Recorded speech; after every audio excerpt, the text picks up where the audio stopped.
بسم اللہ الرحمن الرحیم۔ کوئی لمحہ گلاب ہو، جو لکھا ہے نگہت عبداللہ نے، اور قسط نمبر 23 کے ساتھ آپ کی خدمت میں حاضر ہیں۔ اگر آپ نے ابھی تک ہمارا چینل سبسکرائب نہیں کیا تو ہمارے چینل کو سبسکرائب کریں اور بیل آئیکن کو پریس کریں تاکہ آنے والی تمام اقساط آپ کو بر وقت ملتی رہیں۔ ڈاکٹر عفان کے لیے رابعہ کی ناراضی بے حد پریشان کن تھی، کیونکہ حقیقتاً وہ ایک شریف انسان تھے، اور حقیقت وہی تھی جو انہوں نے فائقہ کو بتائی تھی۔ وہ رابعہ کے ساتھ بہت مخلص تھے اور مصالحتاً ہی انہوں نے اپنی پہلی شادی کو چھپایا تھا۔ ان کا خیال تھا کبھی رابعہ کو اعتماد میں لے کر اسے تمام حالات کہہ سنائیں گے، لیکن یہ ان کی بدقسمتی تھی کہ اس سے پہلے ہی اسے معلوم ہو گیا، اور مزید ستم ظریفی کہ وہ انہیں صفائی کا موقع ہی نہیں دے رہی تھی۔ ملنا تو دور کی بات، فون پر بھی نہیں آتی تھی۔ پہلے دن فائقہ کے ساتھ گھر گئے تھے تو اس وقت ابو نے ان کی ساری بات سننے کے بعد کہا تھا کہ گو انہیں ان کے اس اقدام سے دکھ ہوا ہے، لیکن وہ یہی اپنی بیٹی کا نصیب سمجھ کر معاف کر رہے ہیں۔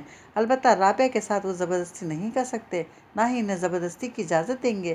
وہ اگر خوشی سے ان کے ساتھ جانا چاہے گی تو انہیں کوئی اعتراض نہیں ہوگا، اور اس کے بعد یہ بھی کہا تھا کہ اس کے لیے انہیں کچھ عرصہ ہو سکتا ہے ایک طویل عرصہ انتظار کرنا پڑے۔ یہ ان پر منحصر ہے کہ وہ رابعہ کو منانے میں کب کامیاب ہوتے ہیں، اور انہیں کامیابی تو تب ہوتی جب رابعہ کچھ سنانے پر آمادہ ہوتی۔ بہرحال وہ مایوس نہیں تھے۔ رابعہ سے زیادہ انہیں اپنی محبت پر یقین تھا، اور اس یقین کے سہارے وہ مسلسل اس تک رسائی کی کوشش میں لگے رہتے۔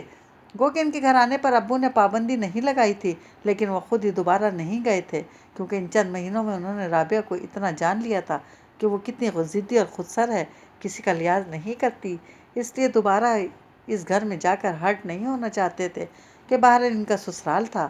گو کہ روزانہ شام کو جب وہ ہاسپٹل سے نکلتے تو ان کا دل چاہتا سیدھے اس کے پاس جائیں، لیکن بڑی مشکل سے وہ خود کو سمجھاتے ہوئے گھر جاتے کہ آگے گھر کاٹنے کو دوڑتا تھا، حالانکہ رابعہ سے پہلے بھی وہ اکیلے ہی رہتے تھے۔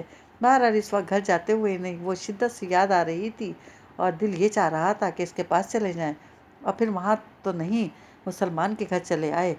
سلمان اس وقت آفس سے لوٹے تھے اور انہیں سامنے پا کر کسی طرح اپنا رویہ تبدیل نہیں کر سکے، یعنی ڈاکٹر عفان کو دیکھ کر ان کی پیشانی پر کوئی بل نہیں آیا تھا۔ کیسے ہیں عفان بھائی آپ؟ آئیں بیٹھیں۔ شکریہ، آپ سنائیں، کیا ابھی آفس سے آ رہے ہیں؟ ڈاکٹر عفان نے پوچھا۔ جی راحیلہ، سلمان نے انہیں جواب دینے کے ساتھ راحیلہ کو پکارا تو اس کا جواب کچن سے آیا تھا۔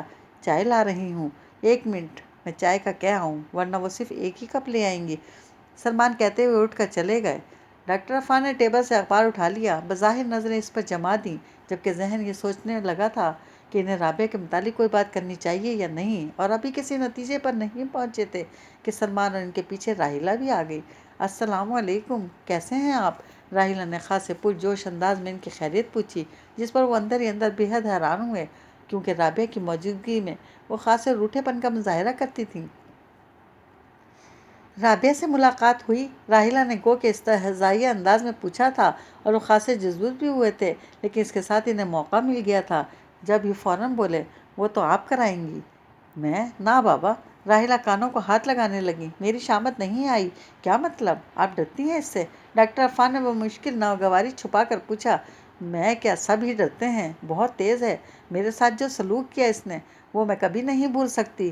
راحیلہ نے سلمان کا بھی خیال نہیں کیا۔ اور آپ اپنے آپ کو دیکھیں، کتنا چاہتے ہیں آپ اسے، کس چیز کی کمی نہیں دی، پھر بھی وہ آپ پر لعنت بھیج کر چلی گئی۔ بہت غرور ہے اسے، آپ کا نام بھی نہیں سننا چاہتی، حالانکہ میں نے کوئی ایسا جرم نہیں کیا ہے، پہلے شادی ہی تو کی تھی۔ ڈاکٹر عفان بہت جذبوز ہو رہے تھے، اور کتنی بار انہوں نے سلمان کو دیکھا، لیکن وہ یوں بیٹھے تھے جیسے کچھ سن ہی نہیں رہے۔ آپ کی پہلی بیوی کہاں رہتی ہیں؟ راحیلہ نے پہلی شادی کے ذکر کے ساتھ ہی سوال شروع کر دیے۔ گاؤں میں۔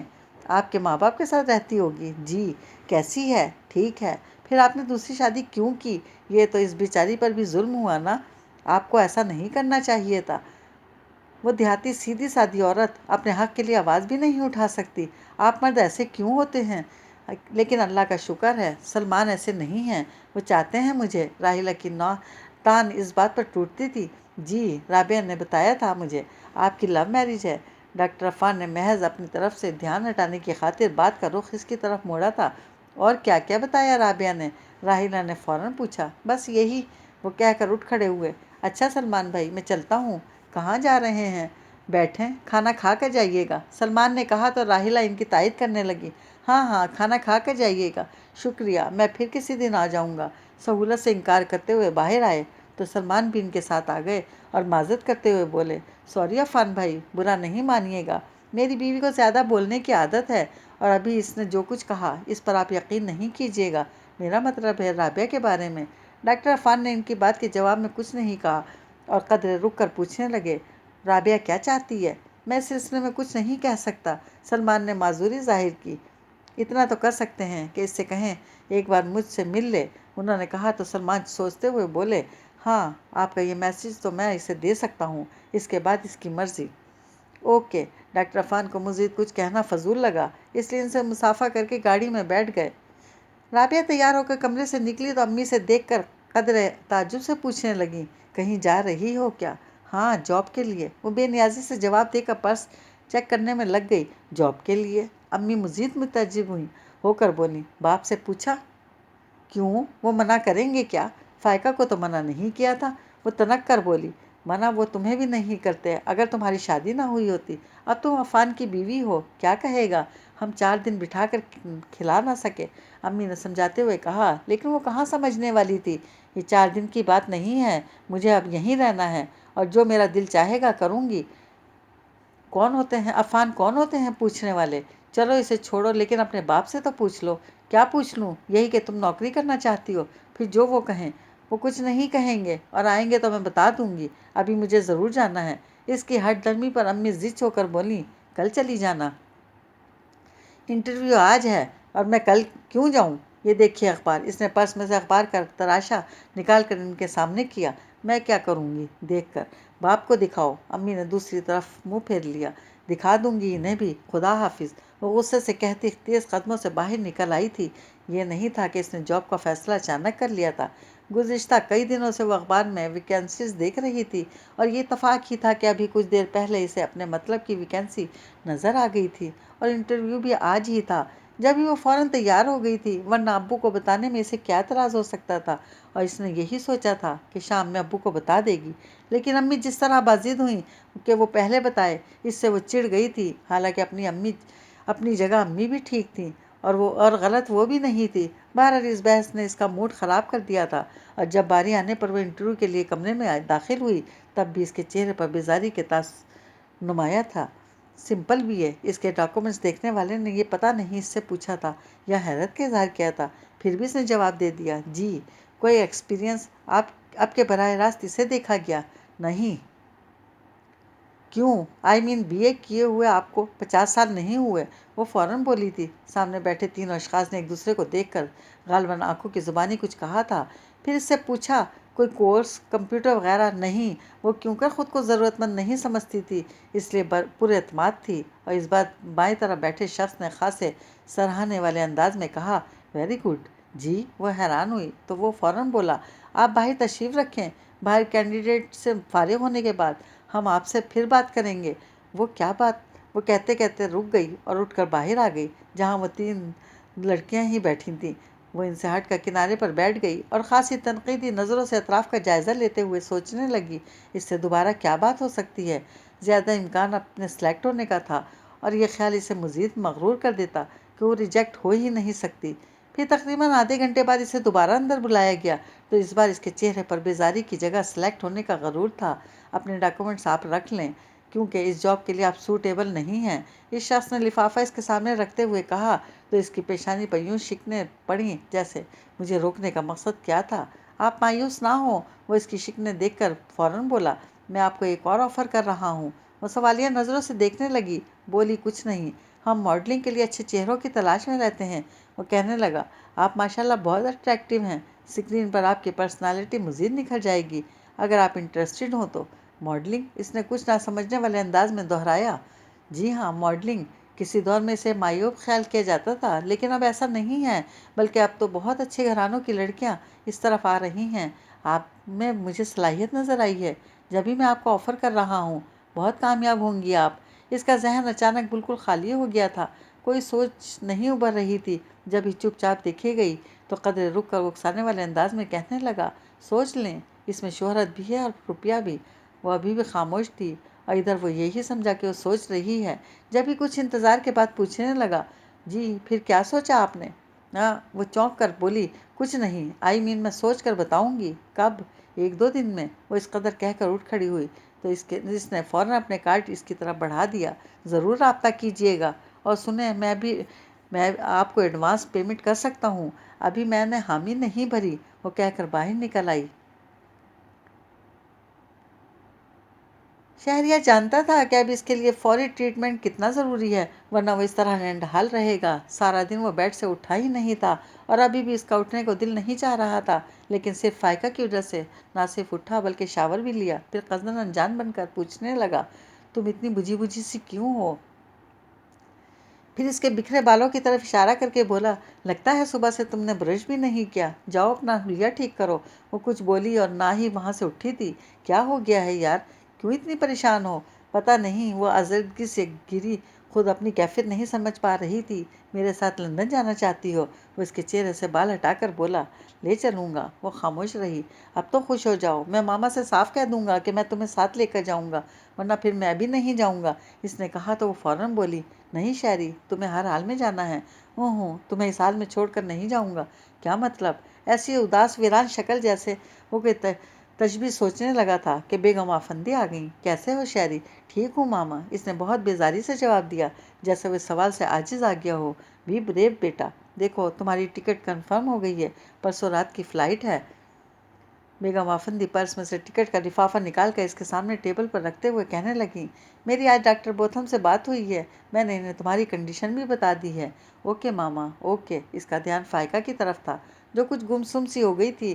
جب اس نے بیگم آفندی کو مزید کچھ کہنے سے روک دیا تو فائقہ کو دیکھ کر پوچھنے لگیں، اسے کیا ہوا ہے؟ اس کے پاس بیٹھ گئیں۔ فائقہ بیٹا، تم ٹھیک تو ہو؟ جی۔ وہ ایسے ہی گمسم انداز میں انہیں دیکھنے لگی۔ کیا بات ہے بیٹا، تمہاری طبیعت تو ٹھیک ہے؟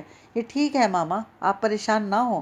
چلو فائقہ، ہم آؤٹنگ کو چاہ رہے ہیں، جاؤ جلدی چینج کر کے آؤ۔ اس نے زبردستی فائقہ کو اٹھا دیا، پھر بیگم آفندی کو دیکھ کر قصداً مسکرایا تو قدر ناگواری سے بولی، تمہارا بیہیویئر میری سمجھ میں نہیں آ رہا۔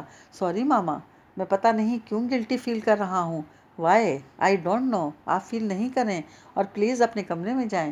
وہ عاجزی سے کہتا اٹھ کھڑا ہوا تو بیگم آفندی گہری سانس کے ساتھ بولیں، پتہ نہیں تمہیں کیا ہوتا جا رہا ہے، شاید سارا دن بیکار لیٹے لیٹے میں اکتا گیا ہوں۔ اور فائقہ، اسے کیا ہوا ہے؟ بیگم آفندی نے شاکی ہو کر پوچھا۔ وہ ظاہر ہے میری وجہ سے بلکہ میرے لیے پریشان ہے، اور شاید اسے پریشان دیکھ کر ہی میں بھی گلٹی فیل کر رہا ہوں۔ وہ جیسے ٹوٹ رہا تھا۔ بیگم آفندی کچھ دیر اسے دیکھتی رہیں، پھر پوچھنے لگیں، تم آؤٹنگ پر جا رہے ہو؟ جی۔ اچھا ہے، کچھ فریش ہو جاؤ گے۔ کہاں ہے فائقہ؟ بلاؤ اسے۔ فائقہ، انہوں نے کہہ کر خود ہی اسے پکارا تو ڈریسنگ روم کا دروازہ کھول کر وہیں کھڑی ہو گئی۔ آؤ بیٹا، شہری تمہارے انتظار میں کھڑا ہے۔ وہ سست روی سے شہریار کے قریب آ گئی۔ چلیں۔ شہریار نے اس کا ہاتھ تھام لیا، پھر بیگم آفندی سے بولا، ماما کھانے پر انتظار نہیں کیجیے گا، پھر بھی جلدی لوٹ آنا۔ اوکے۔ وہ اسی طرح اس کا ہاتھ تھامے ہوئے چلنے لگا کہ اچانک وہ پلٹ کر بیگم آفندی سے بولی تھی، ماما میں شہری کے ساتھ جاؤں گی۔ جا تو رہی ہو؟ بیگم آفندی نے ہنس کر کہا، نہیں، میں لندن کی بات کر رہی ہوں۔ اس کے اندر جیسے ابال اٹھ رہا تھا، جسے دبانے کی سعی میں اس کی آواز بھاری ہو گئی تھی۔ بیگم آفندی کی پیشانی پر ایک لہجہ کو لکیر ابھری تھی، لیکن فوراً سنبھل کر نرمی سے بولی، چلی جانا بیٹا، لیکن ڈلیوری کے بعد۔ ابھی تمہارے لیے سفر ٹھیک نہیں ہے۔ کون کہتا ہے سفر ٹھیک نہیں ہے؟ میں بالکل ٹھیک ہوں، سفر کر سکتی ہوں، اور اگر نقصان ہوگا بھی تو میں مر جاؤں گی یا میرا بچہ، مجھے اس کی پرواہ نہیں ہے، میں بس شہری کے ساتھ جاؤں گی۔ وہ اچانک بپھر گئی تھی، پھر ہاتھوں میں چہرہ چھپا کر پھوٹ پھوٹ کر رونے لگی تو شہریار، جو اس کے اچانک بپھرنے سے غصے میں آیا تھا، رونے سے پریشان ہو گیا اور فوراً اسے کندھوں سے تھام لیا، لیکن مخاطب بیگم آفندی سے ہوا تھا۔ ماما کیا ہو گیا ہے اسے؟ بیگم آفندی نے کچھ بھی کہنے سے گریز کیا۔ ان کا غصہ ان تہاؤں کو چھو رہا تھا جسے وہ شہریار کے سامنے ظاہر نہیں کرنا چاہتی تھیں، اس لیے نہ صرف ہونٹ بھینچے بلکہ اس کی طرف سے رخ بھی موڑ گئیں۔ فائقہ، فائقہ، وہ اسے جھنجھوڑنے لگا، میں کچھ نہیں جانتی، میں بس تمہارے ساتھ چلوں گی۔ اس کی ابھی بھی وہی ضد تھی، لے چلوں گا بابا، لے چلوں گا۔ وہ اسے رونے سے باز رکھنے کی خاطر فوراً بولا تو بیگم آفندی پلٹ کر اسے دیکھنے لگیں۔ ماما پلیز، آپ منع نہ کریں، اس نے فوراً ان کی منت کر ڈالی۔ میں اس کے بھلے کو منع کر رہی تھی، لیکن جب خود اسے اپنی پرواہ نہیں ہے تو بیگم بہت ضبط سے بیگم آفندی بس اتنا کہہ سکیں تو ہوں کیا وہ انداز میں سر جھٹک کر کمرے سے نکل گئیں۔ شہریار نے ان کے پیچھے دیکھا، پھر روتی ہوئی فائقہ کو، اور اس کی سمجھ میں نہیں آیا کیا کرے تو اسے چھوڑ کر صوفے پر ڈھہ گیا۔ شہری وہ ایک دم رونا بھول کر اس کی طرف پلٹی تو وہ ہاتھ اٹھا کر بولا، میں ٹھیک ہوں، بالکل ٹھیک۔ وہ مجھے کچھ کہنے کی ہمت نہیں کر سکی اور بس اسے دیکھے گئی تو وہ پھر کچھ جھنجھلا گیا۔ میں نے کہا نا میں ٹھیک ہوں، یا تم مجھے ٹھیک نہیں دیکھنا چاہتی؟ شہری وہ اس کے قدموں میں گھٹنے ٹیک کر بیٹھ گئی۔ تم اگر میری جگہ ہوتے تو بتاؤ کیا مجھے اکیلا چھوڑ دیتے؟ اس طرح مت سوچو جان، میں کوئی پہلی بار نہیں جا رہا۔ شہریار کی عاجزی پر وہ مزید تڑپ گئی۔ میں جانتی ہوں، لیکن میں کیا کروں، میرا دل نہیں مانتا۔ شروع میں ماما بھی ایسی ہی کرتی تھی، لیکن دیکھو اب وہ عادی ہو گئی ہیں، تم بھی ان کی طرح ہو جاؤ گی۔ شہریار نے نرم پڑھ کر کہا تو بے اختیار بولی، نہیں مجھے ماما سے مت ملاؤ۔ کیوں؟ اس نے ناگواری سے ٹوکا تو جذبت سے ہو کر بولی، وہ بہت اسٹرانگ ہیں، میں ان کی طرح نہیں ہو سکتی۔ کیوں نہیں ہو سکتی؟ ہونا ہے تمہیں، میں چاہتا ہوں تم ماما کی طرح اسٹرانگ بنو۔ شہریار نے زور دے کر اپنے تئیں سے اکسایا تھا، اگر تم اس عورت کو جانتے تو ایسی خواہش کبھی نہ کرتے۔ اس نے دکھ سے سوچا اور اٹھنے لگی تھی کہ وہ اس کے کندھے پر دباؤ ڈال کر پوچھنے لگا، سچ بتاؤ تم میرے ساتھ جانے پر بضد کیوں ہو؟ پتہ نہیں، وہ جیسے اپنی کیفیت خود نہیں سمجھ پا رہی تھی۔ دیکھو جو بھی خدشہ ہے کہہ ڈالو، کسی بات سے خائف ہو؟ وہ اس کی تھوڑی چھو کر پوچھ رہا تھا۔ اس کی آنکھیں پھر آنسوں سے بھر گئیں، جنہیں چھلکنے سے روکنے کی خاطر وہ پلکیں جھپکنے لگی۔ وہ کچھ دیر اسے دیکھتا رہا، پھر اصرار سے بولا، بتاؤ فائقہ، تمہیں میری قسم کیوں اتنی خائف ہو؟ وہ اس کی قسم سے مجبور ہو کر خود کو بولنے پر آمادہ کر کے کہنے لگی، میں اپنے اندر کے سناٹوں سے خائف ہوں۔ اگر کوئی خدشہ، کوئی وہم ہوتا تو کسی طرح ان کا ازالہ ہو سکتا تھا، لیکن یہ سناٹے جو دھیرے دھیرے میری روح میں اتر رہے ہیں، مجھے ان سے بہت ڈر لگ رہا ہے۔ شہری مجھ سے وعدہ کرو تم مجھے چھوڑ کر نہیں جاؤ گے۔ بے وقوف وہ قصداً ذرا سا مسکرایا، پھر اس کا ہاتھ مضبوطی سے تھام کر بولا، میں کب تمہیں چھوڑنا چاہتا ہوں، لیکن دیکھو یہ تو پہلے سے طے تھا نا کہ میری زندگی، بس آگے کچھ مت کہنا۔ اس نے فوراً ٹوکا، اوکے میں کچھ نہیں کہتا، لیکن تم اس حقیقت کو تسلیم کرو۔ وہ کہہ کر پھر سے بہلانے لگا، ویسے میرا ابھی مرنے کا کوئی پروگرام نہیں ہے، ابھی مجھے اپنے بچے کو کھلانا ہے، پڑھانا ہے، اسے اپنے برابر کرنا ہے، سمجھی؟ اس نے جھل ملاتی آنکھوں کے ساتھ مسکرا کر اسبات میں سر ہلایا تو کچھ موتی رخساروں پر ڈھلک گئے، جن سے نظریں چرا کر وہ اٹھ کھڑا ہوا۔ چلو ماما سے سوری کریں، وہ ناراض ہو کر گئی ہیں۔ وہ نہ چاہتے ہوئے بھی اٹھ کھڑی ہوئی تو اس کا ہاتھ تھام کر کمرے سے نکل آیا۔ بیگم آفندی لاؤنج ہی میں فون پر جانے کس سے بات کر رہی تھی۔ وہ اس کا ہاتھ تھامے ہوئے ان کے سامنے جا کھڑا ہوا تو بیگم آفندی ریسیور رکھ کر براہ راست فائقہ کو دیکھنے لگی۔ ان کی نظروں میں ایسی چبھن تھی کہ اسے اپنا وجود چھلنی ہوتا محسوس ہوا، جبکہ شہریار کے ہاتھ میں اس کا ہاتھ کانپنے لگا تھا۔ وہ اس کے ہاتھ پر گرفت مضبوط کر کے بیگم آفندی سے مخاطب ہوا، ماما فائقہ آپ سے سوری کرنے آئی ہے۔ فائقہ مجھ سے؟ بیگم آفندی تعجب کا اظہار کرتے ہوئے بولی، نہیں نہیں بیٹا، سوری تو مجھے اس سے کرنی ہے، میں نے اس غریب بچی پر بہت ظلم کیا۔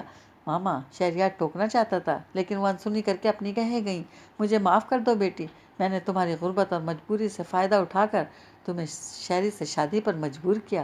نہیں، اس کے پیروں تلے سے جیسے زمین کھسک گئی تھی۔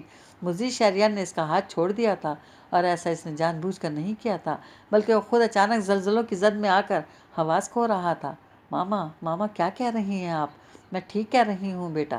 بیگم آفندی اس وقت یہ بھول گئیں کہ ان کا انکشاف ان کے بیٹے کی جان بھی لے سکتا ہے۔ انہیں صرف اس لڑکی سے اپنی تذلیل کا بدلہ لینا تھا، اور بس خود پر مظلومیت طاری کر کے کہنے لگیں، میں کیا کرتی بیٹا، تمہاری محبت سے مجبور تھی، تم اس لڑکی کو پسند کرتے تھے، لیکن یہ اپنے کزن، کیا نام ہے اس کا، ہاں عزام، اس کے ساتھ انوالو تھی، جبھی اس نے تمہارا پرپوزل ریجیکٹ کر دیا تھا، لیکن پھر وقت اسے میرے پاس لے آیا، اسے پیسوں کی ضرورت تھی۔ بس کریں ماما، خدا کے لیے بس کریں۔ وہ ہاتھوں میں سر تھام کر چیخا تھا، جبکہ فائقہ اپنی جگہ پتھر ہو چکی تھی۔ اگر سماعتوں پر بیگم آفندی کے الفاظ ہتھوڑے نہ برسا رہے ہوتے تو خود اسے اپنے مرنے کا یقین ہو جاتا۔ پریشان کیوں ہوتے ہو بیٹا، میں نے تمہیں صرف اس لیے آگاہ کیا تاکہ تم اس سے ہوشیار رہو۔ یہ جو تمہارے ساتھ لندن جانے کی ضد کر رہی ہے تو اس میں ضرور اس کی، ماما پلیز، وہ پھر چیخا تھا، مت کریں ایسی باتیں، میں یقین نہیں کر سکتا۔ میرا یقین مت کرو، اس سے پوچھو، یہ پیسوں کی عوض تم سے شادی پر آمادہ ہوئی تھی کہ نہیں؟ بیگم آفندی نے دانت پیس کر کہا تو ایک ہی جسم میں اس کے مقابل جا کھڑا ہوا، فائقہ مجھے بتاؤ، کیا یہ سچ ہے؟ تمہیں میری قسم۔ اس کے بے حس وجود میں بس اتنی حرکت ہوئی تھی کہ نظر بیگم آفندی سے ہٹ کر اس کے چہرے پر جا ٹھہری تو ٹوٹے لہجے میں بولا، میں صرف ہاں یا نہ میں سننا چاہتا ہوں۔ اس نے اپنی ساری توانائیاں صرف کر کے ذرا سے ہونٹ کھولے تھے کہ بیگم آفندی بول پڑی، میرے پاس اس کا ایگریمنٹ موجود ہے، آپ خاموش رہیں ماما۔ فائقہ تم بولو ہاں یا نہ۔ اور اگر وہ نہ کہنے جا رہی تھی تو ایگریمنٹ کا سن کر اس کا سر آپ ہی آپ جھک گیا، جس سے وہ بالکل ہی ٹوٹ گیا اور گرنے کو تھا کہ بیگم آفندی نے فوراً بڑھ کر اسے تھام لیا۔ شہری میری جان، تم اپنی ماما کو کیوں بھول جاتے ہو؟ بس ماما، اب زندگی میں کچھ نہیں رہا۔ وہ اونچا پورا مرد رو رہا تھا، اس کے سرد وجود میں یکلخت بجلیاں دوڑ گئیں۔ وہ اس کی طرف گھوم کر چیخی تھی، شہری میری بات سنو، شٹ اپ۔ بیگم آفندی سے زیادہ زور سے چیخیں اور شہریار کو تقریباً گھسیٹتی ہوئی اپنے کمرے میں لے گئیں اور دروازہ بند کر لیا تو اس نے بھاگ کر دروازہ دھکیلا، لیکن وہ اندر سے لاک ہو چکا تھا۔ شہری وہ دونوں ہاتھوں سے دروازہ پیٹنے لگی۔ شہری، ماما سچ کہہ رہی ہیں، لیکن اس سے بڑا سچ یہ ہے کہ میں تم سے محبت کرتی ہوں۔ خدا کی قسم شہری، میں تم سے محبت کرتی ہوں، میرا یقین کرو۔ وہ دروازے کو ہاتھوں اور پیشانی سے پیٹتے وہیں ڈہ گئی تھی۔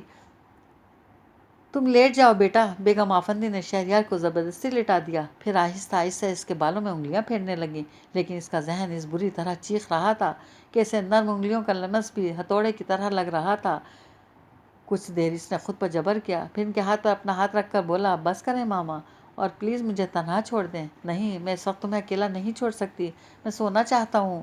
میں بھی یہی چاہتی ہوں کہ تم سو جاؤ، کوئی ٹینشن نہ لو۔ بیگم آفندی نے آہستہ سے اس کا گال تھپک کر کہا تو دکھ سے بولا، ٹینشن نہ لوں ماما، میں تو لٹ گیا، اور قصوروار آپ بھی ہیں۔ آپ نے میری محبت کی قیمت کیوں لگائی؟ میں کیا کرتی بیٹا؟ مجھ سے تمہاری بے بسی دیکھی نہیں جاتی تھی۔ اور پھر تم بتاؤ، اپنی اب تک کی زندگی میں تم نے کسی چیز کی خواہش کی ہو اور میں نے پوری نہ کی ہو؟ بیگم آفندی اس پر اپنی گرفت مضبوط رکھنا چاہتی تھی۔ چیزوں اور انسانوں میں فرق ہوتا ہے ماما۔ آج کی مادی دور میں کوئی فرق نہیں ہوتا، انسان بھی چیزوں کے بھاؤ بکنے لگے ہیں، لیکن میری محبت، تمہاری محبت کا کوئی مول نہیں۔ وہ فوراً بولی تھی، یہ صرف میں جانتی ہوں، تمہاری محبت انمول ہے۔ تم نے اس لڑکی کو ٹوٹ کر چاہا ہے، اور اس کا یہ صلہ۔ بس بیٹا، محبتوں میں ایسے ہی دکھ ملتے ہیں۔ تم زیادہ مت سوچو، جوس لاؤں تمہارے لیے؟ بیگم آفندی نے اس کا دھیان بٹانے کی صحیح کی، لیکن اس نے جیسے سنا ہی نہیں۔ میرا دل نہیں مان رہا ماما، فائقہ میرے ساتھ محبت کی آنکھ مچولی کیسے کھیلے گئی؟ وہ تو بہت نرم دل۔ کوئی نرم دل نہیں، بیگم آفندی اندر ہی اندر دل ملا کر کہنے لگی۔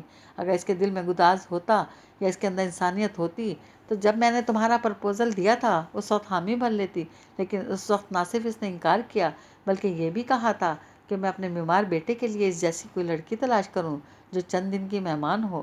شہریار نے ہونٹ بھینچ کر آنکھیں بند کر لیں تو وہ کنکھیوں سے اسے دیکھ کر بولیں، خدا نے اسے اس غرور کی سزا دی جو وہ سوالی بن کر میرے ہی پاس آئی اور آپ نے اسے خرید لیا۔ ہاں، یہ میری غلطی تھی اور اس کی سزا میں بھگت رہی ہوں۔ بیگم آفندی اطراف کے ساتھ ہی پھر مظلوم بن گئی۔ روزانہ وہ مجھے دھمکاتی ہے کہ میں یہ کھیل ختم کر رہی ہوں، اور میں اس کے سامنے ہاتھ جوڑتی ہوں کہ شہری کی محبت کو ٹھکرا کر مت جاؤ۔ ابھی جو یہ تمہارے ساتھ لندن جانے کی ضد کر رہی ہے تو جانتی ہوں اس کا مقصد ہے، یہ وہاں جا کر تمہیں چھوڑ دے گی۔ پتہ نہیں اس نے کیا کیا پلان بنا رکھے ہیں۔ بس کریں ماما، میرا سر پھٹ رہا ہے۔ اس نے تکیہ کھینچ کر اپنے منہ پر رکھ لیا۔ تم سو جاؤ بیٹا، سو جاؤ۔ بیگم آفندی پھر اس کا سر تھپکنے لگی۔ آپ ادھر آ جائیں، مجھے الجھن ہو رہی ہے، اور ہاں، لائٹ آف کر دیں۔ وہ ان کا ہاتھ ہٹاتے ہوئے بولا تو بیگم آفندی نے اٹھ کر لائٹ آف کر دی۔ وہ کچھ دیر تکیے میں منہ دیے خود کو ریلیکس کرنے کی کوشش کرتا رہا، پھر گھبرا کر تکیہ دور پھینک دیا اور اٹھ کر لائٹ آن کر دی۔ کیا ہوا بیٹا؟ بیگم آفندی فوراً اس کی طرف متوجہ ہوئی تھی۔ میں باہر جا رہا ہوں، اس نے کہہ کر دروازہ کھولا تو فرش پر فائقہ کو بے ہوش دیکھ کر وہ بے اختیار اس کے قریب گھٹنے ٹیک گیا۔ اگر یہ تمہارے بچے کی ماں نہ بننے والی ہوتی تو میں اس حالت میں اسے باہر پھینکوا دیتی۔ بیگم آفندی اس کے پیچھے آ کھڑی ہوئی تھی، اور بچے ہی کی وجہ سے مجھے یہ کہنا پڑ رہا ہے، اسے کمرے میں پہنچا دو۔ وہ کچھ نہیں بولا، بہت خاموشی سے اسے بازو میں اٹھا کر اپنے کمرے میں لے آیا، اور بیڈ پر لٹاتے ہوئے اس نے سنا وہ بے ہوشی کی حالت میں بھی اسے ہی پکار رہی تھی۔ وہ سیدھا ہو کر اسے دیکھنے لگا، پلکوں پر آنسو ٹھہر گئے تھے اور نیواں ہونٹوں سے بس ایک ہی آواز نکل رہی تھی، شہری، شہری، مار ڈالا تم نے شہری کو۔ وہ انتہائی شکستہ قدموں سے باہر نکل آیا تھا۔ لاؤنج میں بیگم آفندی سے پوچھا بھی کہ وہ کہاں جا رہا ہے، لیکن اس نے سنا ہی نہیں تھا۔ اس کی سماعتوں میں شہری شہری کی پکار تھی جو ابھی تک گونج رہی تھی۔ ٹریفک کا شور بھی اس ہلکی سی پکار کا کچھ نہیں بگاڑ پا رہا تھا۔ آخر تھک کر اس نے ایک جگہ گاڑی روک دی اور اسٹیئرنگ پر پیشانی ٹکا کر رو پڑا۔ اے اللہ، ایسا کیا گناہ ہوا مجھ سے جس کی یہ سزا دی تو نے؟ میری زندگی تیرے اختیار میں ہے، تو نے اسی وقت کیوں نہ چھین لی جب میری محبت کی قیمت لگائی گئی؟ یا اللہ، یہ دکھ میری برداشت سے بہت زیادہ ہے۔ میں جی نہیں پاؤں گا، میں اب بھی جی نہیں پاؤں گا، اور جی کر کروں گا بھی کیا؟ ماتم! شہری، مجھے لگتا ہے تمہارا مجھ سے دل بھر گیا ہے اور اب تم آرام سے مر جانا چاہتے ہو۔ وہ اس کے اندر سے بولنے لگی تھی۔ ہاں، میں مر جانا چاہتا ہوں۔ وہ اس سے لڑنے لگا تھا کہ کندھوں پر ہاتھ پڑنے سے چونک کر اسٹیئرنگ سے سر اٹھایا اور رامیش کو دیکھ کر فوراً چہرہ دوسری طرف موڑ لیا۔ تم یہاں کیا کر رہے ہو؟ رامیش نے پوچھا۔ وہ فوراً جواب نہیں دے سکا اور اپنے بازو سے چہرہ صاف کرنے لگا۔ شہری! رامیش کچھ ٹھٹکا، پھر بھاگ کر دوسری طرف سے اس کے برابر بیٹھ کر پوچھنے لگا، کیا ہوا ہے تمہیں؟ اس نے نفی میں سر ہلا دیا۔ نہیں، کوئی بات ہوئی ہے، بتاؤ، بھابھی سے جھگڑا ہوا ہے۔ وہ خاموش رہا تو رامیش خود ہی اپنی بات کی نفی کرتا ہوا بولا، بھابھی تو جھگڑنے والی نہیں ہے، وہ بیچاری تو بس۔ اس نے ہاتھ اٹھا کر رامیش کو مزید کچھ کہنے سے روک دیا تو وہ کچھ انتظار کے بعد پوچھنے لگا، کیا بس؟ جسے تم بیچاری کہہ رہی ہو وہ جھوٹی بے ایمان دھوکے باز ہے۔ وہ ضد کرتے کرتے بھی پھٹ پڑا، کیا کہہ رہے ہو؟ میں ٹھیک کہہ رہا ہوں، اسے مجھ سے محبت نہیں ہے، صرف پیسے کی خاطر اس نے مجھ سے محبت کا ڈرامہ رچایا۔ اور وہ دکھ اور نفرت سے بول رہا تھا کہ رامیش نے ٹوک دیا، نہیں یار، تمہیں ضرور غلط فہمی ہوئی ہے یا پھر کسی نے بہکایا ہے تمہیں۔ میں نادان ناسمجھ نہیں ہوں جو کسی کے بہکانے سے بہک جاؤں گا۔ اس کے اندر اچانک تنفر بھر گیا تھا۔ پھر تمہیں کیسے معلوم ہوا کہ وہ صرف پیسے کی خاطر؟ رامیش نے سوچتے ہوئے انداز میں پوچھا۔ بس ہو گیا معلوم، اس نے کہا تو رامیش کچھ دیر سے دیکھتا رہا، پھر گہری سانس کھینچ کر کہنے لگا، حیرت ہے صرف اس پر ہی نہیں، تم پر بھی، کہ اتنے قریب رہ کر محبت اور فریب میں فرق نہیں جان سکے۔ بہرحال جو کچھ تم نے کہا اگر یہی سچ ہے تو انتہائی گھناؤنا اور میرے نزدیک اس کی معافی نہیں ہے۔ کیا سزا دوں اسے؟ اس کی آنکھوں سے شرارے نکلنے لگے تھے۔ تمہارا دل کیا کہتا ہے؟ دل کی بات مت کرو، دل تو اب بھی سے تو ہونٹ بھیج گیا ہوں۔ رامیش خاموش ہو کر اطراف کا جائزہ لینے لگا جیسے وہ آیا ہی اس مقصد سے ہو۔ تیز رفتار گاڑیوں کی ہیڈ لائٹ پر چمکتے پروانے، سائن بورڈ پر رنگ برنگے اشتہارات، وہ باقاعدہ گردن آگے پیچھے کر کے دیکھ رہا تھا۔ تمہیں کہاں جانا ہے؟ شہریار نے اس کی خاموشی سے اکتا کر گاڑی سٹارٹ کرتے ہوئے پوچھا تو فوراً اس کی طرف متوجہ ہو کر بولا، اے بھائی، گاڑی چلا مت دینا، میری گاڑی وہ کھڑی ہے۔ یہاں کہاں آئے تھے؟ میں یہاں کہیں نہیں آیا تھا، البتہ یہاں سے گزر رہا تھا، تمہاری گاڑی دیکھ کر رک گیا۔ رامیش نے بتایا تو پوچھنے لگا، اب کیا پروگرام ہے؟ گھر جاؤں گا، لیکن تمہیں اس طرح چھوڑ کر جانے کو میں بالکل ٹھیک ہوں، میری فکر مت کرو۔ وہ اس کی بات پوری ہونے سے پہلے ہی بول پڑا، اچھا پھر میں چلوں، لیکن جانے سے پہلے ایک بات ضرور کہنا چاہوں گا۔ رامیش نے ایک لہجہ رک کر اسے دیکھا، پھر کہنے لگا، دیکھو، محبت دل سے ہوتی ہے، دماغ سے نہیں، اس لیے اس کے معاملے میں دل کی بات کو یکسر نظر انداز کر دینا ٹھیک نہیں ہے۔ کوئی بھی قدم اٹھانے سے پہلے اپنے دل کی آواز ضرور سننا۔ اگر تم اپنی محبت میں سچے ایماندار ہو تو تمہارا دل ضرور تمہاری رہنمائی کرے گا۔ خدا حافظ۔ رامیش اپنی بات ختم کرتے ہی اتر کر اپنی گاڑی کی طرف بڑھ گیا تھا۔ وہ کچھ دیر نہ سمجھنے والے انداز میں اس کے پیچھے دیکھتا رہا، پھر گو کہ اس نے سر کو جھٹکا دیا تھا، لیکن چند لمحوں بعد ہی اس کی بات پر غور کرنے لگا تھا۔ اور جب گھر آیا تو بیگم آفندی اس کے انتظار میں ٹہل رہی تھی، اسے دیکھتے ہی لپک کر اس کی طرف آئی تھی۔ کہاں چلے گئے تھے بیٹا؟